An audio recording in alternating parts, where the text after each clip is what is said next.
అటవీ జంతువుల వేట అమాయకుల ప్రాణాలను మింగేస్తోంది. వరంగల్ ఉమ్మడి జిల్లాలో ఒకే రోజు జరిగిన రెండు వేర్వేరు ఘటనల్లో ఇద్దరు ప్రాణాలు కోల్పోయారు.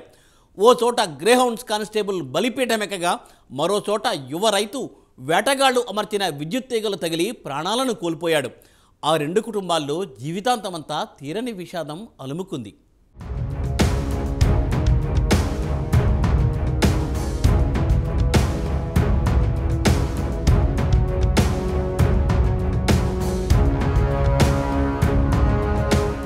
పచ్చని అడవులు కొందరు పాపాత్ములకు కేరాఫ్గా మారాయి. అడవి జంతువులను హతమార్చడం కోసం ప్రమాదకర మార్గాలు అనుసరిస్తున్న స్మగ్లర్లు అమాయకుల ప్రాణాలు బలి తీసుకుంటున్నారు.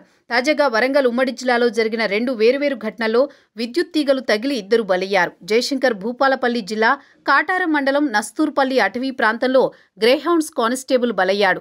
ముఖ్యమంత్రి రేవంత్ రెడ్డి మంత్రుల బృందం మేడిగడ్డ బ్యారేజ్ సందర్శనకు వస్తున్న నేపథ్యంలో ఈ ప్రాంతాన్నంతా పోలీసులు జల్లెడ పడుతున్నారు. గ్రేహౌండ్స్ దళాలు, స్పెషల్ పార్టీ పోలీసులు అడవులను పూర్తిగా వారి ఆధీనంలోకి తీసుకున్నారు. కాళేశ్వరం అడవులను అణువణువు గాలిస్తున్నారు.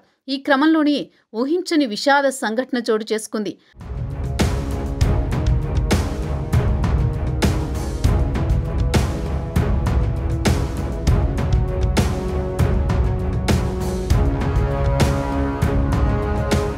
అడవి జంతువులను హతమార్చడం కోసం స్మగ్లర్లు అమర్చిన విద్యుత్ తీగలు తగిలి ప్రవీణ్ అనే గ్రేహౌండ్స్ కానిస్టేబుల్ ప్రాణాలు కోల్పోయాడు. కూంబింగ్ నిర్వహిస్తున్న క్రమంలో విద్యుత్ షాక్కు గురై మృత్యువుతో పోరాడుతున్న కానిస్టేబుల్ను భద్రతా బలగాలు అక్కడి నుండి ఆసుపత్రికి తరలించారు. కానీ ఫలితం దక్కలేదు. కానిస్టేబుల్ ప్రవీణ్ ప్రాణాలు కోల్పోయాడు. డెడ్ బాడీని భూపాలపల్లి జిల్లా ఆసుపత్రి మార్చరీకి తరలించారు. మృతుడు ఆదిలాబాద్ జిల్లా వాసిగా గుర్తించారు. భూపాలపల్లి జిల్లా ఆసుపత్రి మార్చరీ వద్దకు పోలీసులు, గ్రేహౌండ్స్ బలగాలు పెద్ద ఎత్తున చేరుకున్నారు. మృతుడి కుటుంబ సభ్యులు, సహచర సిబ్బంది కన్నీరు మున్నీరుగా విలపిస్తున్నారు.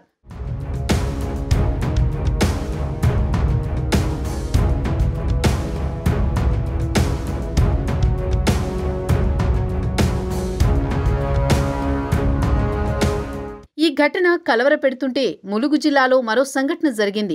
గోవిందరావుపేట మండలానికి చెందిన పిండి రమేష్ అనే యువ రైతు స్మగ్లర్లు అమర్చిన విద్యుత్ తీగలు తగిలి ప్రాణాలు కోల్పోయాడు. దుంపల్లిగూడెం గ్రామానికి చెందిన పిండి రమేష్ గ్రామ శివారులోని అడవికి వెళుతుండగా మార్గమధ్యంలో స్మగ్లర్లు అమర్చిన విద్యుత్ తీగలు తగిలి విద్యుత్ షాక్కి గురై అక్కడికక్కడే ప్రాణాలు కోల్పోయాడు. నిన్న రాత్రి జరిగింది ఈ ఘటన. తెల్లవారిన తర్వాత గ్రామస్తులు అతని డెడ్ బాడీని గుర్తించారు. మృతుడు రమేష్కు 6 నెలల క్రితమే వివాహం జరిగింది. కుటుంబమంతా ఇతనిపైనే ఆధారపడి ఉంది. ఈ యువ రైతు మృతితో ఆ గ్రామంలో ఊహించని విషాద ఛాయలు అలుముకున్నాయి. విషయం తెలిసిన వెంటనే జిల్లా మంత్రులు సీతక్క, సురేఖ దిగ్భ్రాంతి వ్యక్తం చేశారు. వేటగాళ్లను వదిలిపెట్టవద్దని అటవీశాఖ సిబ్బందిని ఆదేశించారు.